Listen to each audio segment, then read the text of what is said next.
ماس علي بالحاج، ماس مزيغ معناتها سيدي بالعربيه الدرجه تاع الجزائر. الحاجه الاولى عام سعيد، عام جديد سعيد ليك ولفاميلتك، ونتمنى للجزائر السلم والسعاده. اولا من فضلك ما رايك واش تقول لو كان نصليو انا وياك لرحمه لوناس معطوب، قبل ما تصليو انا وياك ولا قبلت على لوناس معطوب، نطلب منك تقول الناس اللي راهم دايرين بيك وفيهم القبايل ولا اللي يعرفوا لوناس معطوب يسمعوا لك زوج من المعلقات ديالي. المعلقات لوناس معطوب ما يغنيش عن المعلقات. المعلقه الاولى هي الموت، والمعلقه الثانيه هي دوز كافيغري او من تحت القبر العيطه ديالي ابوبخي بالترجمه. دونك كي تسمع جوج معلقات هادو تميز ولا تقبل ولا ما تقبلش. نصلي وانا وياك 50 ركعه 100 ركعه 200 ركعه واش تحب. هذه الحاجه الاولى. ثانيا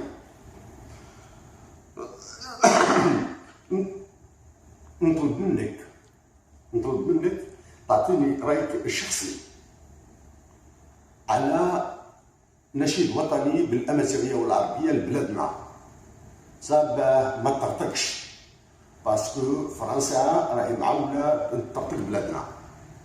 صاب النشيد الوطني بالامازيغيه والعربيه.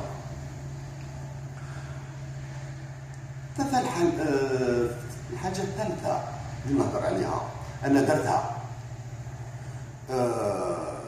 حللت الجزائريين باه يبقاو في السلم، ولا تقدر تحلل الجزائريين يبقاو في السلم باسكو الايامات اللي راهم جايين راهم صعاب علينا بالبزاف، راهم صعاب على الجزائريين بالبزاف وصعاب باسكو الجزائر دخلوها في وحده كبيره مع اليافني الى روح مونديال، وبيان سور الرضا تاع الجزائريين تاع اللي يسيروا للجزائر. الحاجه الاخرى اللي نطلبها منك ولا تعيط لمساندة الجنود، اسمع مليح كلامي بكل احتراماتي لك،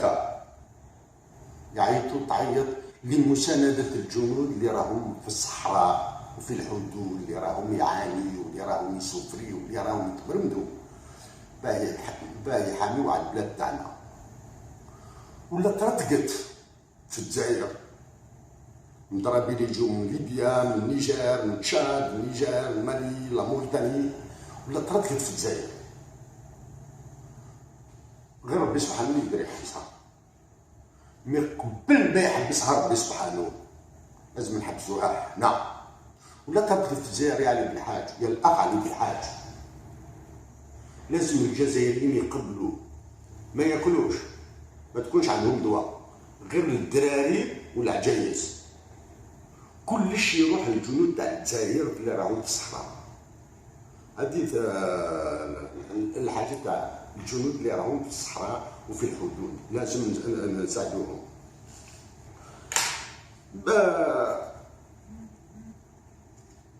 هذه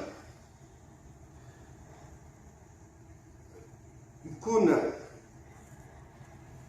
الحاجه الخاليه قبل لابي الاولى لابي ونشيد الوطني بالامازيغيه والعربيه وصلوا على الناس معكم، لازم تعيط الجزائريين باه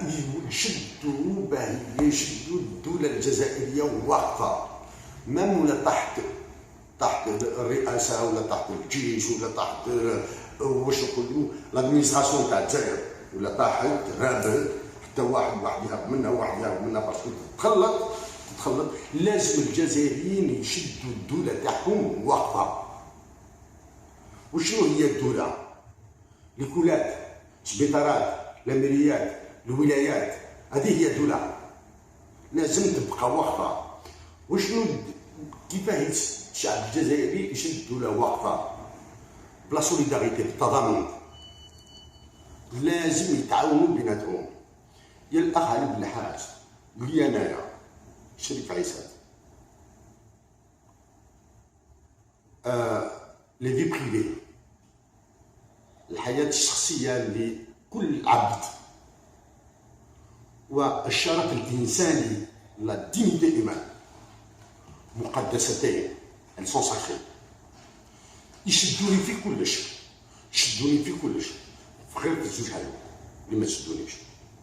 بتاعت نقول كلام ماشي مليح اللي ما عجبش الناس، مي في الزوج حوايج لا في بريفي ستادير لا في بريفي تاع الناس ولا دينيتي ايمان، الحياه الشخصيه والشرف الانساني الايمانيست هذو جامي تشدني فيهم. علي بن الحاج ولا راك واجد طايط تسمع المعلقه تاع الناس معطوب، راني قادر نصلي وانا وياك 50 ركعه 100 ركعه 200 ركعه باه ربي سبحانه يغفر للناس ولا الناس غلط. او ندخل لك ما نعرف الناس معطوب، ما يعرفني ما فاميلتي ما خويا ما والو نعرفوش. دونك كي نهضر على الناس معطوب نهضر على الرجل العالمي لوم يونيفرسال. ونتمنى يا الاخ علي بن الحاج اخي في الدين، ولكن ربما نختلف في تطبيق الدين. بعد شويه من بعد لا سيكونس هذه نهضر على الدوله الجزائريه واش راهي دير، من بعد لا ديرنيير سيكونس نهضر لك على شويه على القران الكريم والعلم والاقتصاد، لانني درست الاقتصاد البلدان العربيه في جامعه مونريال وشكيت في بعض لي زاكسيون مع بعض المبادئ لي زاكسيون تيوريك لي نورم تيوريك. دونك كي قريت القران وصليت به دروك نقدر نهضر على حوايج اخرين. دونك من بعد مرحبا بك باه تشوف الاخر.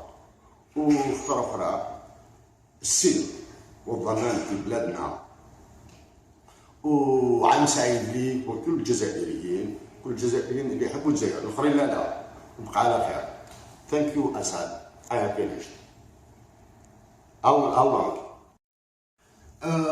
Mesdames et messieurs de la présidence de la République, les communiqués publiés par l'APS doivent être un peu contrôlés. Dans un communiqué qui traite de l'initiative chinoise, de la coopération entre l'Algérie et la Chine, il est écrit l'Algérie soutient les routes de la soie et adhère à l'initiative chinoise. Si pour la consommation aussi les lecteurs à l'interne en Algérie s'en foutent comme d'une guigne ou de l'an 14 de la syntaxe, de l'orthographe, les étrangers vont se frotter les mains quand ils liront les routes de la soie et l'Algérie adhère à l'initiative chinoise. En anglais, on dit One Belt, One Road Initiative. Donc, il s'agit d'une route et d'une ceinture. One Belt, une ceinture, One Road, une route. Initiative, qui veut dire en français initiative. Donc, écrire les routes de la soie est une énormité. Bon, une énormité, elle a un coût. Les étrangers vont se frotter les mains. Les Algériens ne maîtrisent pas les concepts internationaux.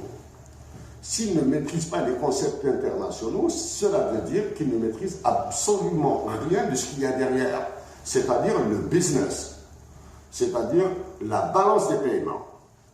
Donc, il n'y a pas les routes de la soie, il y a une route de la soie. Et il y a une initiative. Le communiqué de la présidence dit, publié par l'APS bien sûr, dit que l'Algérie adhère à l'initiative chinoise.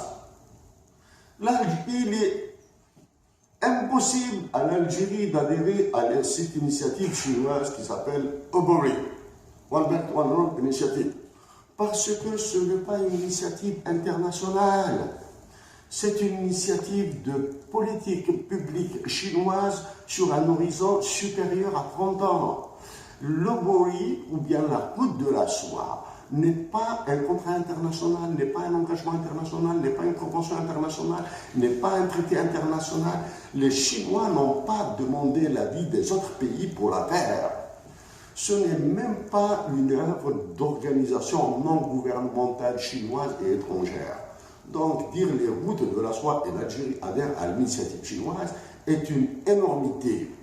Derrière tout ça, la terminologie, la route de la soie, est en elle-même une arme atomique.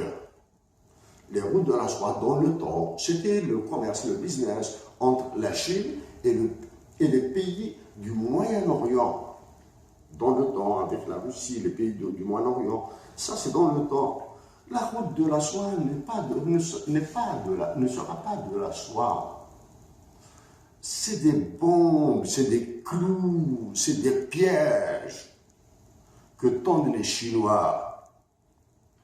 Donc, tous ces clous, tous ces pièges, toutes ces bombes, toutes ces armes de la Chine visent les réserves internationales des pays qui travailleront avec la Chine. Je ne suis pas sûr de ça. Ça, c'est pour la ceinture. En termes de négociations internationales maintenant, le Maroc a fait une offre à l'Algérie pour négocier la question du Sahara occidental. Dans un premier temps, l'Algérie a refusé, et dans un second temps, elle est partie à Genève. Dans un conflit,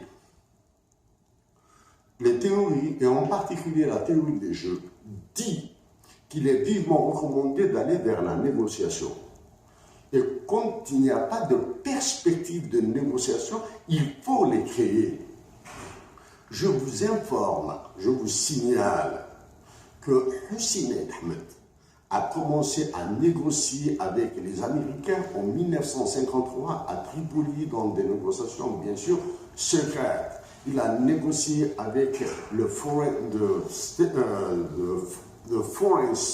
Secretary, les affaires étrangères des États-Unis d'Amérique, dirigé à l'époque par John Foster Dulles. John Foster Dulles. Dulles, c'est D-U-L-L-E-S. En français, vous pouvez le dire Dulles, je ne sais pas comment. C'est en 1953 qu'il a commencé à négocier avec les Américains l'indépendance de l'Algérie à Tripoli, en Libye. Ça, c'est la première. Bien sûr, ici, nous pouvons lire rapidement, puisque Hussein Ahmed, ça fait 3 ans, qui a été 3 ans depuis qu'il est parti, qu'il a été éclipsé en Algérie. Bon, je vais parler dans ça, il ne sera pas content. En 1953, Hussein Ahmed a dit à Dulles que la relation de l'Algérie indépendante avec les États-Unis d'Amérique dépendra du volume d'aide des USA pour cette indépendance. Et Dulles a dit de Hussein Ahmed, "It is silken in tone and hard marble in words." Il est doux dans le temps et très dur dans les mots.